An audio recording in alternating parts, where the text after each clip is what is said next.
नमस्कार। आज का विषय है पीएम स्कॉलरशिप स्कीम 2021, जो कि केंद्र सरकार द्वारा संचालित है। और इसमें जो छात्रवृत्ति सहायता राशि प्रदान की जाती है, उसके बारे में हम विस्तार से चर्चा करेंगे। प्रधानमंत्री छात्रवृत्ति योजना 2021।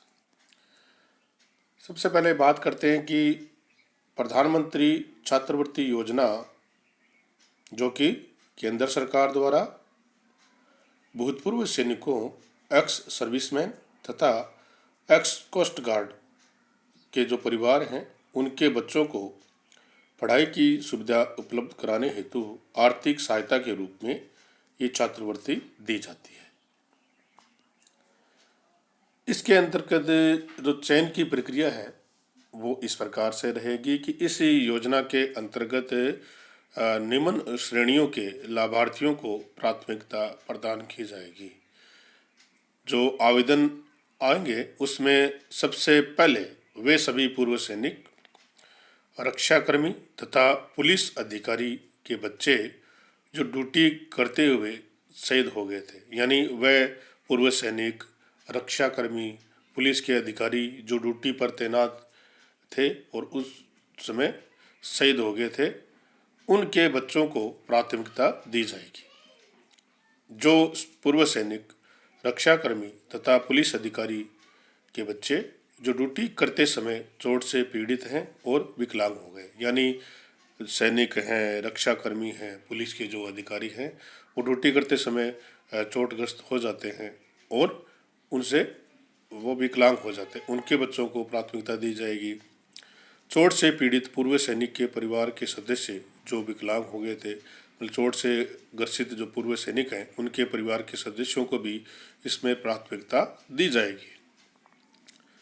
वे सभी पूर्व तट रक्षा सदस्यों के बच्चे और विधवाओं को भी इसमें वरीयता दी जाती है।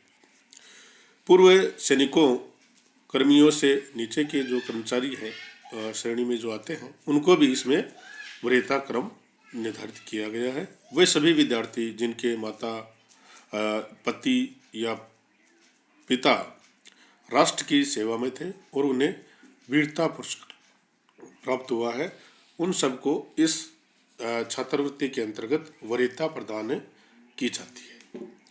तो इसकी जो शर्तें हैं, यानी किसको ये मिलेगी छात्रवृत्ति, तो इसके अंतर्गत विद्यार्थी कक्षा 12वीं में कम से कम 60% अंक अनिवार्य होने चाहिए।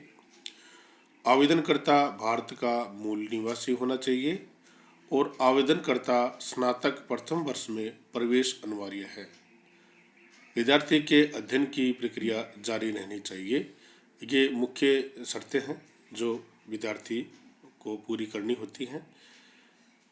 अब बात करेंगे कि इसके योजना के जो अंतर्गत आपको जो राशि मिलती है वो राशि कितनी होती है। तो देखिए, 12वीं पास के लिए इस योजना के अंतर्गत आपको राशि जो दी जाती है उसका विवरण इस प्रकार है। जो बालक होते हैं, विद्यार्थी, उनमें 2,500 रुपये प्रति माह, बालकों को 2,500 रुपये प्रति माह छात्रवृत्ति दी जाती है और बालिकाओं के लिए 3,000 रुपये प्रति माह छात्रवृत्ति दी जाती है। इसको इस प्रकार से भी समझ सकते हैं कि amount of scholarship 2,500 per month for boys और 3,000 पर मंथ फॉर गर्ल्स। पीछे जब प्रधानमंत्री छात्रवृत्ति योजना के अंतर्गत बालकों को 2,250 रुपये की छात्रवृत्ति प्रति माह दी जा रहे थे, जिसे बढ़ाकर सरकार ने 2,500 रुपये कर दिया है तथा लड़कियों के लिए 2,500 की धनराशि आर्थिक सहायता के रूप में दी जा रही थी, अब उसे बढ़ाकर 3,000 रुपये कर दिया है। प्रधानमंत्री छात्रवृत्ति योजना 2021 के तहत जो एकेडमिक सत्र है में छात्रवृत्ति के लिए पूर्व सैनिकों के कुल 5,500 वार्ड्स को चयनित किया जाता है। जिसमें 2,750 बालक और 2,750 बालिकाओं को इसमें शामिल किया जाता है। इस योजना के अंतर्गत यदि विद्यार्थी कक्षा 12वीं में 85% अंक अर्जित करते हैं तो उन्हें 25,000 रुपये की छात्रवृत्ति दी जाती है। विद्यार्थी द्वारा 12वीं कक्षा में 75% अंक अर्जित करने पर 10 माह तक 1,000 रुपये की छात्रवृत्ति दी जाती है। अब बात करेंगे कि भी आवेदन कैसे कर सकते हैं। प्रधानमंत्री छात्रवृत्ति योजना 2021 में आप ऑनलाइन आवेदन कर सकते हैं। आवेदन करने के लिए आपको करना क्या है, केंद्रीय सैनिक बोर्ड सेक्रेटेरिएट ऑफिशियल जो वेबसाइट है उस पर आपको जाना होगा और इसका गूगल में आपको टाइप करना होगा ksb.gov.in पर जब आप क्लिक करेंगे तो आपके सामने वेबसाइट का होम पेज खुल जाएगा। होम पेज खुलने के बाद आवेदन करने के लिए आपको सबसे पहले केंद्रीय सैनिक बोर्ड सेक्रेटेरिएट के ऑफिशियल वेबसाइट पर जाना होगा और लिंक पर क्लिक करने के बाद होम पेज आपके सामने आ जाएगा। उसके बाद आपको रजिस्टर पर क्लिक करना होगा और उसके बाद आपके सामने एक फॉर्म ओपन होगा जिसमें आपको पूछी गई सभी प्रकार की जानकारी सही सही भरनी है।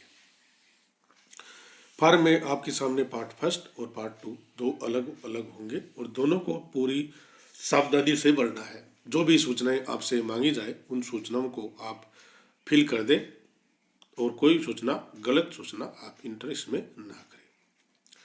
आवेदन पत्र में भरी गई जानकारी को आप एक बार पुनः जांच ले, यदि कोई त्रुटि है तो उसे सुधार किया जा सकता है। ये सब जब आप कंप्लीट कर देंगे तो आपको नीचे दिखाए गए वेरिफिकेशन कोड दर्ज करके इसको सबमिट करना है। जब आप सबमिट कर देंगे तो आप द्वारा मांगे गए सभी दस्तावेज भी आपको अपलोड वहाँ पर करने होंगे। जो भी डॉक्यूमेंट आपसे रिक्वायरमेंट की जाती है उन सबको आप यहाँ पर जमा करेंगे, मतलब उनको अपलोड करना है। और आपके पास ये जब कार्य संपन्न हो जाएगा तो आपके पास एक रजिस्ट्रेशन नंबर आएगा और आप उसका एक प्रिंटर जरूर रख लें ताकि भविष्य में आपको कोई परेशानी इसमें न हो। तो ये बहुत ही महत्वपूर्ण छात्रवृत्ति केंद्र सरकार द्वारा दी जाती है, जिसमें हमारे भूतपूर्व सैनिक हैं और भूतपूर्व जो हमारे रक्षाकर्मी हैं और जो ड्यूटी के दौरान चोटग्रस्त हो जाते हैं, विकलांग हो जाते हैं, उन विद्यार्थियों को आर्थिक सहायता के रूप में केंद्र सरकार द्वारा ये छात्रवृत्ति प्रारंभ की गई है। इसको सारांश रूप से समझे तो टोटल नंबर ऑफ 5,500 वार्ड्स, जिसमें अंग सर्विसमैन की जो विधवाएं हैं उनको इस स्कॉलरशिप के लिए शामिल किए जाते हैं, उनके बच्चों को शामिल किया जाता है और छात्रवृत्ति का इक्वल डिवाइडेशन होता है। 2,750 हमारे बॉयज़ होते हैं, 2,750 हमारी बालिकाएं इसमें शामिल होती हैं। और ये जो राशि है वो 5 वर्ष से के जो ड्यूरेशन है उसमें आपका कोर्स अप्रूवल होना चाहिए, जो कि कंसर्न रेगुलर बॉडी द्वारा ये आपका कोर्स कंप्लीट होना चाहिए। और आपको अमाउंट का जो पेमेंट है वो एनुअली सिलेक्टेड स्टूडेंट को किया जाएगा। जो स्टूडेंट इस छात्रवृत्ति के लिए सिलेक्ट होंगे उनको एनुअल वार्षिक रूप से भुगतान इसमें किया जाता है। तो बहुत ही महत्वपूर्ण छात्रवृत्ति इसमें दी जाती है। आप सभी का बहुत बहुत धन्यवाद। Thank you very much. बहुत बहुत धन्यवाद, शुक्रिया।